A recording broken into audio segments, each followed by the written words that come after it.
guys, welcome back. Set biar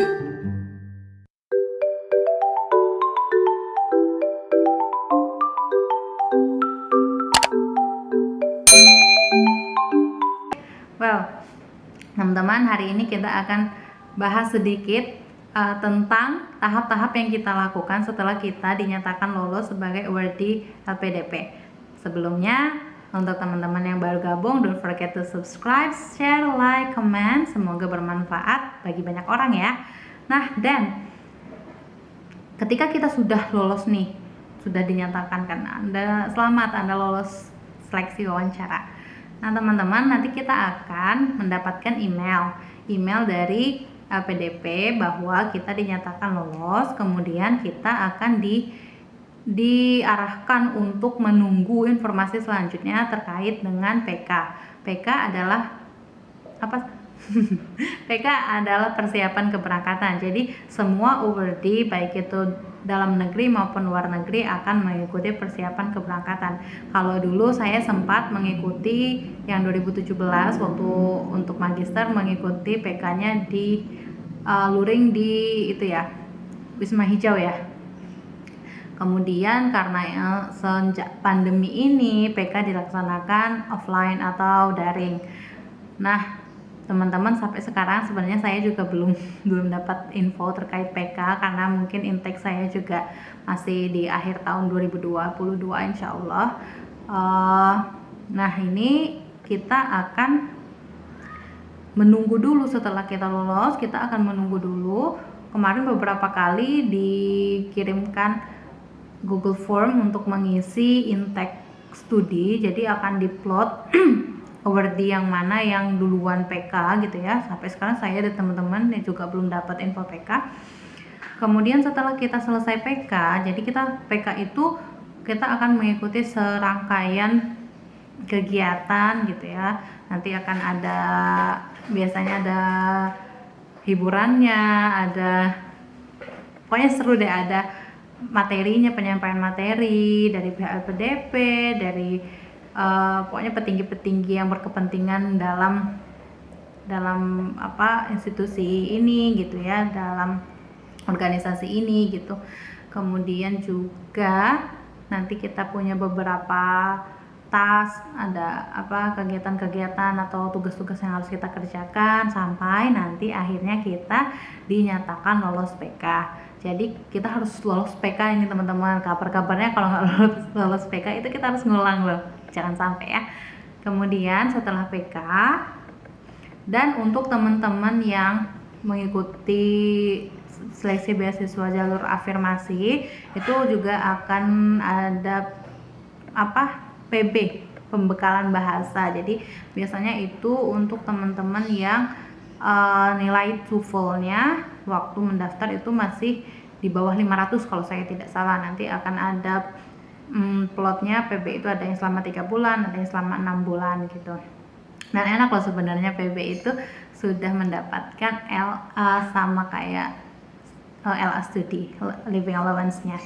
Kemudian setelah selesai PK, selesai PB, kita akan lebih dekat dengan proses kuliah.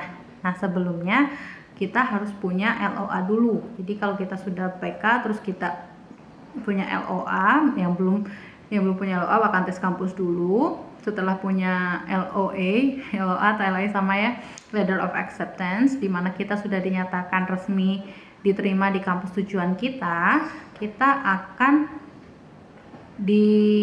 berurusan dengan akun Sipendop. Sipendop ini tempat kita untuk mengurus atau mengajukan berkas-berkas, yaitu ESP, LOG, dan LOS. LOS adalah Letter of Sponsorship yang menyatakan bahwa kita menunjukkan atau yang menerangkan bahwa kita adalah penerima beasiswa.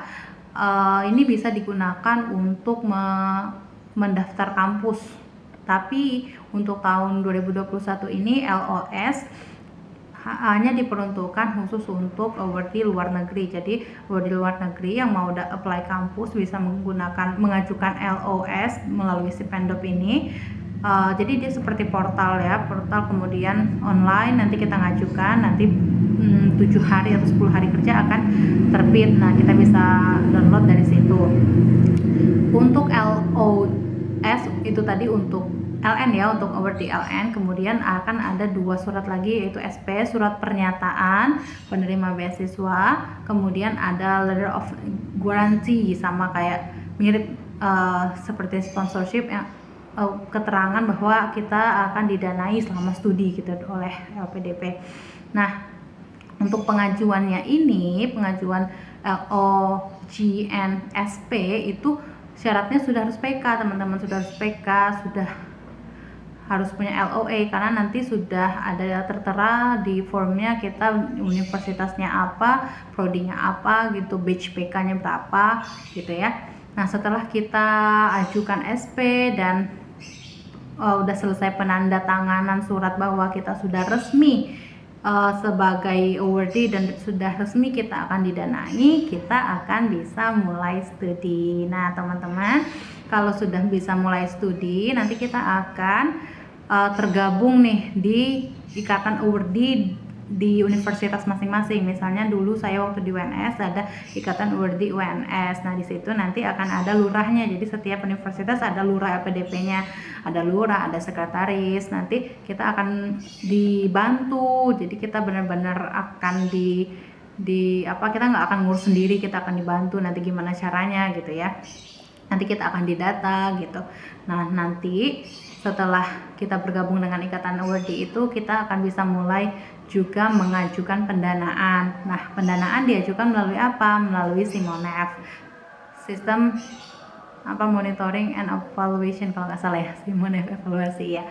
Pokoknya SIMONEF itu nanti akan ada websitenya, dimana kita bisa mengajukan semua hal pendanaan studi melalui SIMONEF. Jadi nanti misal kita mau mengajukan LA, biasanya LA itu kalau nggak salah kita ajukan di pertama kali saja.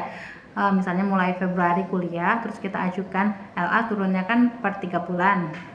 Nanti kita ajukan pertama untuk LA, nanti ada syaratnya, misalnya untuk LA pengajuannya nomor rekening sama KRS gitu biasanya misalnya, dan untuk selanjutnya itu akan automatically, jadi bisa otomatis per 3 bulan akan turun LA kita.